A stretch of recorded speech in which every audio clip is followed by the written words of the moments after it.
Selamat pagi semuanya, anak kelas 11 IPA 1, IPA 2.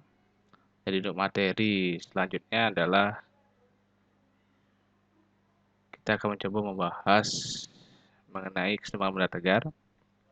Jadi sebelum itu saya sampaikan dulu untuk materi kelas 11 semester 1 itu adalah ada 6 materi yang sudah pelajari.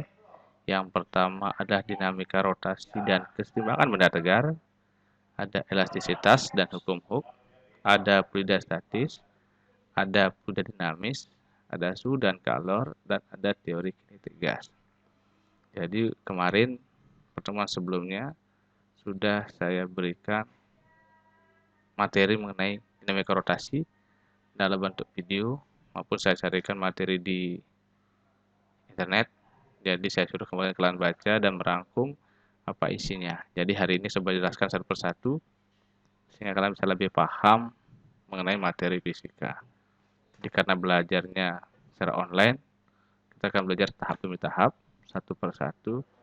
Mudah-mudahan kalian paham apa yang saya sampaikan.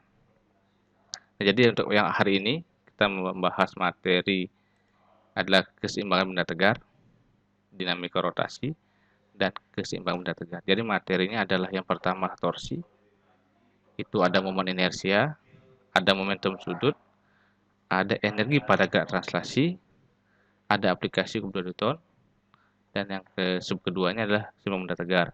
Jadi pada keseimbangan benda tegar ini, torsi dan inersia masuk ke sini. Jadi pada syarat keseimbangan. Jadi ini harus dipahami dulu, baru kita mengacu pada ini. Nah, apa itu momen gaya? Kemarin sudah pernah suruh saya baca, sudah pahami. Nah, momen gaya, ini kita mulai dari pertama. Momen gaya ini adalah sebuah besaran yang menyatakan besarnya gaya yang bekerja pada benda yang menyebabkan benda itu berotasi. Rotasi itu artinya berputar. Jadi kenapa benda bisa berputar? Itu karena ada momen gaya. Jadi momen gaya inilah atau torsi inilah yang menyebabkan benda itu berputar. Entah dia berputar searah jarum jam atau berputar berlawanan arah jarum jam. Itu torsi. Jadi torsi disimbolkan dengan huruf ini. Bahasanya adalah tau. Jadi secara rumus, momen gaya itulah perkalian gaya dengan jarak. Jadi momen gaya itulah perkalian gaya dengan jarak. Ini kenapa ada sin? Ini karena benda gaya yang bekerja pada benda itu tidak tegak lurus. Nah, kita bisa cari referensi yang ada di internet. Jadi ini adalah referensinya. Saya carikan yang kemudian saya berikan. Nah, momen gaya ini bisa dibaca dari sini. Torsi adalah gaya pada sumbu putar yang menyebabkan benda bergerak, melingkar atau berputar. Nah, torsi ini bisa disebut juga dengan momen gaya. Oke, momen gaya atau torsi bernilai positif untuk gaya yang menyebabkan benda bergerak melingkar searah putaran jarum jam atau clockwise. Jika berotasi berlawanan dengan arah jarum jam, maka torsi itu bernilai negatif. Jadi yang keempat, setiap gaya yang arahnya tidak berpusat pada sumbu putar atau titik massa tidak dapat dikatakan memberikan torsi. Jadi torsi itu gaya yang diberikan harus tegak lurus dengan jarak. Jadi rumusnya adalah torsi sama dengan R kali F. Jadi tahu itulah torsi atau momen gaya, R itulah lengan gaya atau jarak. Jarak dari titik pusat ke gaya. F itulah gaya. Nah, bagaimana jika gayanya membentuk sudut? Nah, ketika gaya membentuk sudut, maka harus diuraikan lagi ke bidang kartesius agar gaya itu tegak lurus dengan lengan gayanya. Baru bisa dilakukan perhitungan secara fisika. Jadi sekali lagi, torsi itu rumusnya adalah tau sama dengan R kali F. Itu momen gaya. Nah, bagaimana bentuk momen gaya dalam kehidupan kita sehari-hari? Atau bagaimanakah simulasinya yang bisa kita lihat momen gaya itu apa? Nah, Di sini sudah saya siapkan ada satu simulasi mengenai momen gaya. Inilah simulasi momen gaya, bisa dilihat. Nah, pertama perhatikan kita berikan gaya. Inilah bidang putar.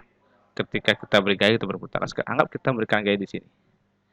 Ketika kita beri gaya di sini, maka benda akan berputar.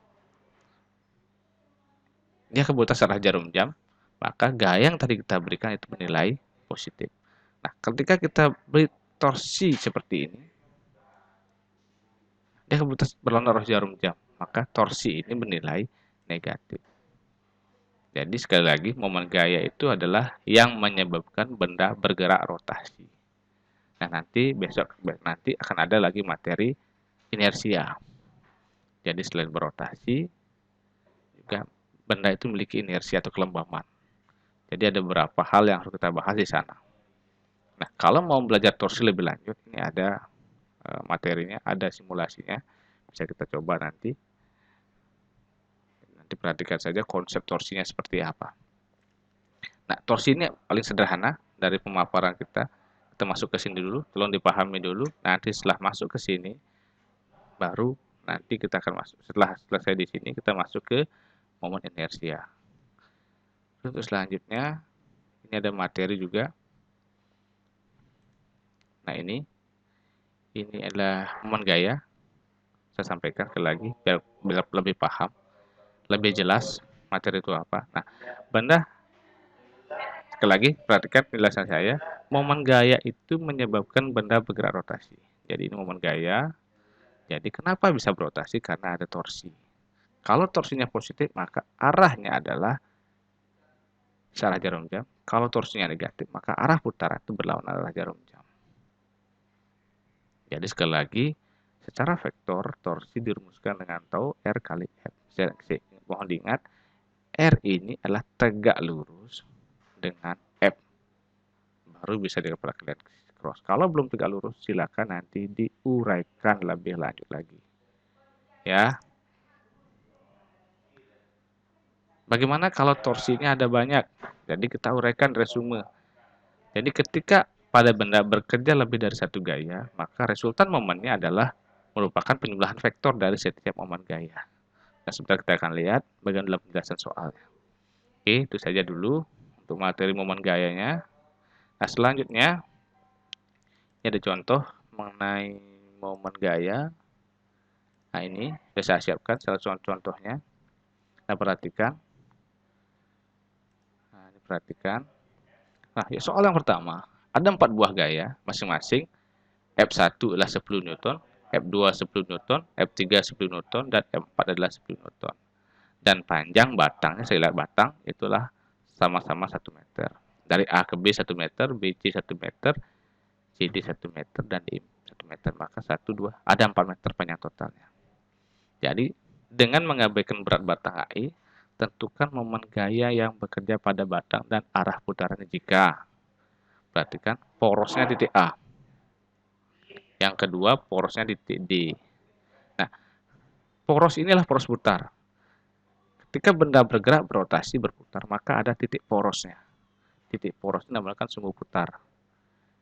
Jadi kita mengacu pada sumbu putar.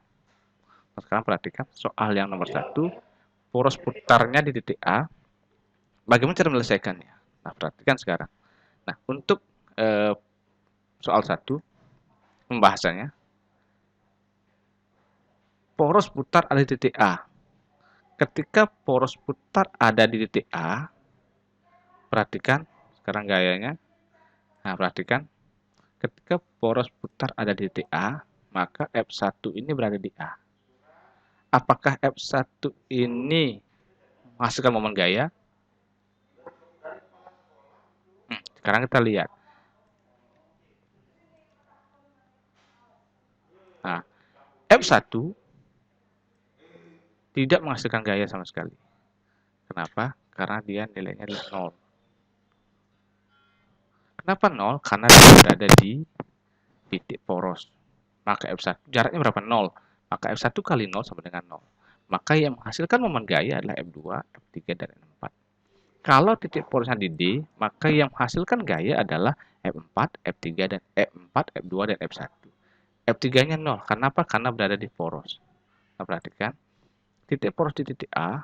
Nah, jadinya adalah torsi titik A itu sama dengan torsi 2, torsi 3, torsi 4. Kenapa torsi 1 nggak ada? Karena torsi 1 0.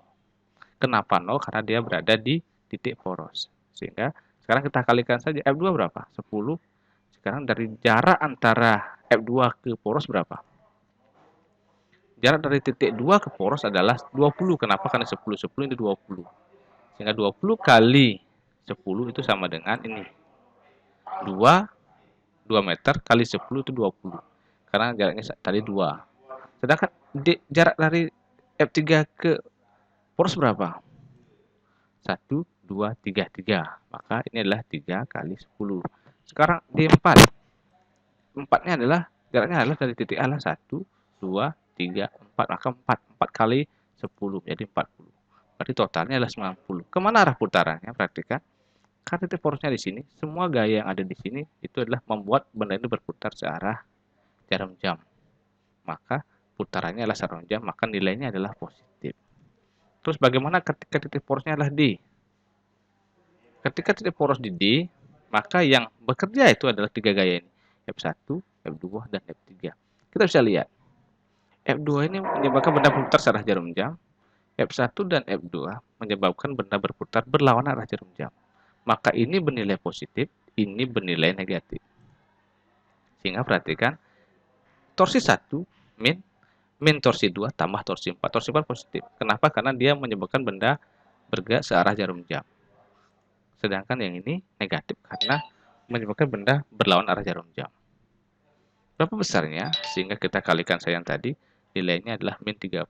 Karena benda hasilnya adalah berlawanan dengan arah jarum jam. Ya, itu bisa dipahami. Soal yang pertama, pembahasannya. Terus soal yang kedua.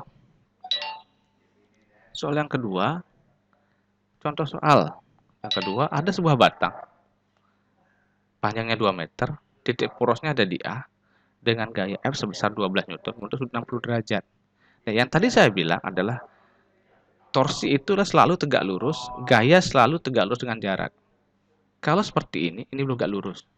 Caranya adalah kita uraikan dulu gaya ini. Ini penguraiannya. Ya, kita uraikan gayanya. F yang bentuk sudut ini, kita uraikan ke arah kartesius X dan Y. Kita uraikan ke sumbu Y, kita uraikan ke sumbu X.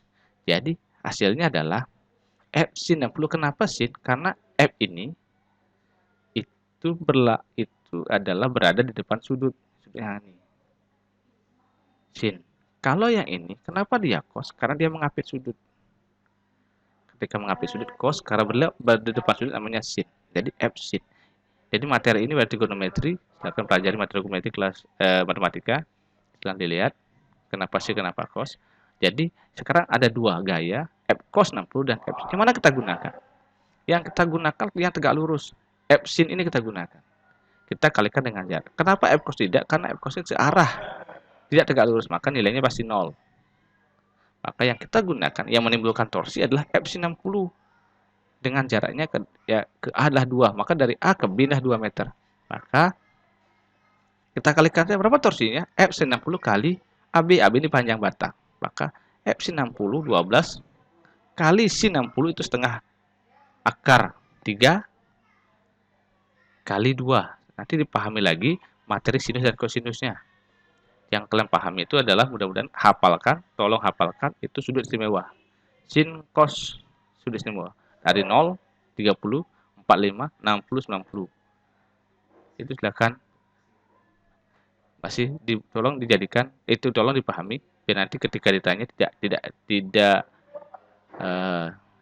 biar hafal, artinya ketika ditanya tidak nyari lagi. Dari dulu biar bisa nanti ketika sin 60 berapa langsung ditanya, langsung diketahui. Jadi tolong dipahami materi ini. Nah, ini sin di trigonometri. Jadi sekali lagi ketika gaya yang dibentuk oleh gaya dengan lengan beban, lengan gaya tidak searah, tidak tegak lurus, maka itu harus diuraikan lagi. Contohnya ini gayanya ini agak miring 60 derajat. Maka ini kita uraikan lagi ke arah biar tegak lurus antara ini dengan ini. Ya. Jadi itu saja dulu untuk materi hari ini. Jadi mudah-mudahan kalian paham. Besok kita akan lanjut lagi ke materi berikutnya, yaitu momen inersia. Jadi untuk hari ini materi cukup sampai di sana dulu. Kalau ada yang ditanyakan, nanti bisa ditanyakan di forum atau nanti chat langsung dengan saya. Ya, hari ini sudah saya udahi dulu videonya. Ucapkan terima kasih. Saya kata, ucapkan para Santi. Om Santi Santi Santi.